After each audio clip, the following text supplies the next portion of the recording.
PKI di saat itu.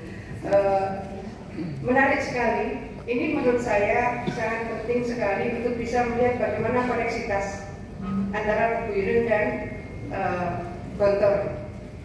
Bagaimana kemudian sosok Yusuf Hasim memberikan bagian dari penguatan sehingga kemudian Gontor bisa terhindar dari kemungkinan diobrak-abrik lebih jauh lagi. Ini seminarnya ada di Jombang, jadi Pak Kiai Warsubi. Kalau sudah di sini Bapak jadi Kiai Pak Warsubi.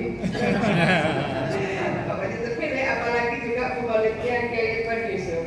Jadi ini bagian yang penting. Saya paham kenapa tadi yang mewakili dinas sosial. Biasanya ini ada kaitan dengan TP2GB. Di provinsi ada TP2GB juga, Ibu Novi. Tapi ada juga Pak Kiai Jazuli. Pak Kiai Jazuli ini, para kiai, para bunyai semua, kalian bisa tanya. Kami ini di Pemprov Jawa Timur sangat sering kami melakukan riadah. Dan riadah kami biasanya secara umum atau untuk masyarakat umum agak berat. Satu saat yang saya tugasi Kiai Jazuli, saya sebut Kiai karena beliau punya pondok di Mojokerto. Saya menyampaikan, Pak, minta tolong panjenengan yang mengkoordinasikan, karena kalau sebagai gubernur saya ngajak mereka puasa 41 hari, Ramadan saja 30 hari, kadang-kadang 29. Ini kok ibu ngajak puasa 41 hari. Saya bilang, sudah lah Pak, kalau ditanya, bilang ngajak ini puasa para nabi. Jadi koordinatornya Pak Jazuli, Bu Nabi juga puasa kan Bu? 41 hari. Ini saya ingin matur bahwa keberkahan itu harus diunduh. Jangan berharap berkah itu turunnya given, ada proses. Nah, ini juga begitu Kiai Irfan. Ini ada proses yang harus dilalui. Kalau ada TP2GP dari Dinas Sosial Jombang, TP2GP dari Dinas Sosial Provinsi, dan seterusnya. Tadi saya sempat tanya kepada Bu Yeleni, Bu, saya salah apa enggak? Saya ini dulu, saya pikir beliau ini sudah pahlawan nasional karena ada bendera merah putih di makbarnya beliau. Rupanya ini hasil istiqoroh. Jadi waktu itu bendera ini disiapkan oleh Kementerian Sosial, tapi istiqorohnya bendera ini ditancapkan di makbarnya Kiai Yusuf Hasim. Jadi saya rasa isyarat-isyaratnya sangat kuat para kiai. Berikutnya ada Banser. Sebagai komandan Banser pertama, saya rasa peran Kiai Yusuf Hasim untuk bisa membangun penguatan. Para santri tidak hanya punya ilmu tenaga dalam, tapi santri juga diajak baris berbaris. Oh, tidak mudah loh Kiai Irfan. Panjenengan kalau dari igor gitu, terus panjenengan melihatnya dari atas balkon, itu panjenengan pasti perso. Ini baris yang lurus apa? Ini sebetulnya kan hadap kanan apa hadap kiri, itu pasti latihannya tidak bisa cepat, tidak mudah. Tapi bagaimana kemudian itu tidak hanya performa baris berbarisnya, tapi hatinya. Boleh kami usul, ini sedikit out of konteks, tetapi bahwa di dalam Mars Banser, para kiai Bapak sekalian yang saya hormati, mungkin Badan Otonom NU pertama yang mewajibkan muslimat itu harus bisa Mars Banser. Muslimat harus bisa Mars Banser. Apa kaitannya? Karena yang sangat banyak membantu kegiatan muslimat pengajian ya Banser. Oh, kalau tidak ada Banser, setengah mati panjenengan yang biasa ngaos-ngaos di muslimat itu parkirnya di mana? Melewati ibu-ibu itu serem loh. Oh, kuat sekali. Nah, kemudian di endingnya, saya suka kemudian menambahkan demi agama, ku rela berkorban. Lalu saya minta tambahin, demi negara. Ya Irfan, demi agama, ku rela berkorban. Demi negara, ku rela berkorban. Kayaknya yang paling absah untuk merekomendasikan adalah Zuriyah Yusuf Hasim. Jadi ini pasti ada sesuatu yang sangat kuat. Izinkan ayah, izinkan ibu, izinkan, aduh nanti saya panjang, aku pergi berjuang. Nah itu endingnya saja Irfan, bahwa demi agama ku rela berjuang, demi negara ku rela berjuang. Jadi saya rasa ini harus karena memang kubul watan minal iman. Bapak ibu dari LPRI beliau pernah wakil ketua LPRI juga. Jadi saya tadi bahwa beliau ini letnan 1 dari awal sampai akhir, berarti tidak diurus itu. Kalau Kiai Barik Hasyim kolonel, berarti kan diurus kepangkatannya. Atau dulu ngasih pangkat ya begitu, terus beliau tidak merasa perlu pangkat itu. Jadi antara eksistensi dan kepangkatan itu sesuatu yang berbeda dalam perspektif seorang Kiai Yusuf Hasyim. Nah, pada posisi seperti ini, para kiai, bapak ibu sekalian, ya, ada Syekh Muhammad Ahmad Mabruk Al-Husaini. Beliau salah satu Syekhul Azhar yang sedang berada di sini. Saya ingin menyampaikan kepada kita semua bahwa ini sebuah proses yang memang harus dilakukan jikalau kita ingin mengajukan untuk mendapatkan anugerah gelar pahlawan nasional. Ki Asep Saifuddin Halim punya pengalaman yang luar biasa untuk itu.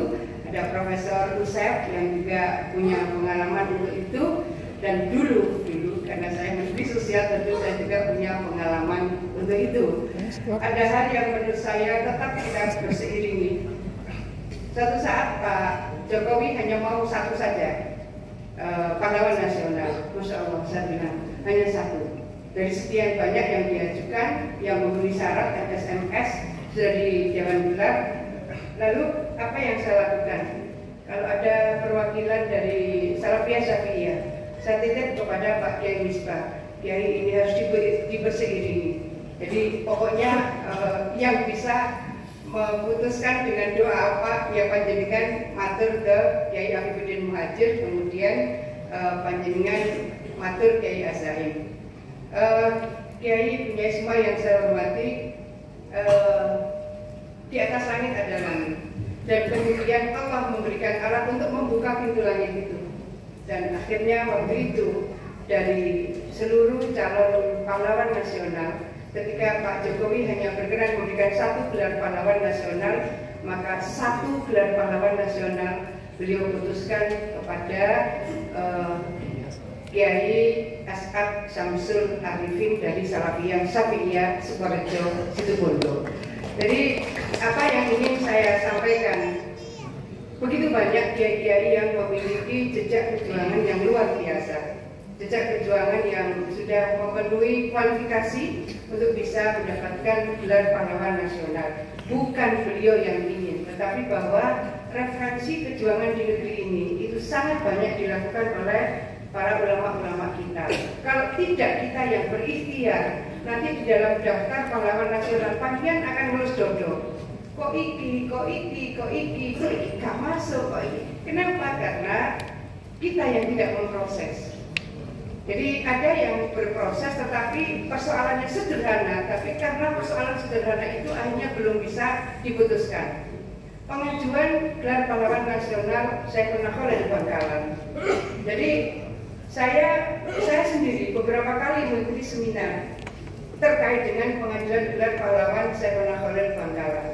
Jadi persoalan yang sangat sederhana menurut saya itu soal foto. Loh, saya ini kan sering ke dalam ya sekarang Ra Ismail ya, putra dari Nyimut. Itu saya berapa kali menyampaikan, ini cuma satu persoalannya, foto yang mana. Jadi para kiai, para bunyai, foto yang mana yang menunjukkan bahwa ini foto Syekhuna Khalil. Karena nanti setiap selesai diputuskan oleh presiden, maka nama-nama pahlawan itu akan masuk di dalam buku baru update dari nama pahlawan nasional. Setelah itu juga akan masuk di bagian dari saya mohon maaf ada Pak Rubai. Ketika saya menjadi Mensos, saya bilang TMPNU, Khofifah. Ketika jadi Mensos dibilang TMPNU. Jadi memang Taman Makam Pahlawan Nasional Utama. Jadi Pak Rubai ya memang begitu. TMPNU. Lalu orang pada komplain gitu kok. Jadi saya ini ditambahi NU, bukan. Aslinya TMPNU. Taman Makam Pahlawan Nasional Utama. Jadi kalau saya mendengar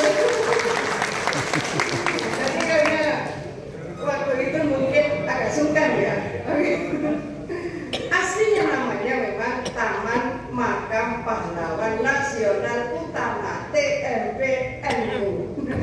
Nah itu di situ nanti akan ada foto-foto, kemudian ada tanggal lahir dan seterusnya, dan itu menjadi penting untuk bisa diputuskan.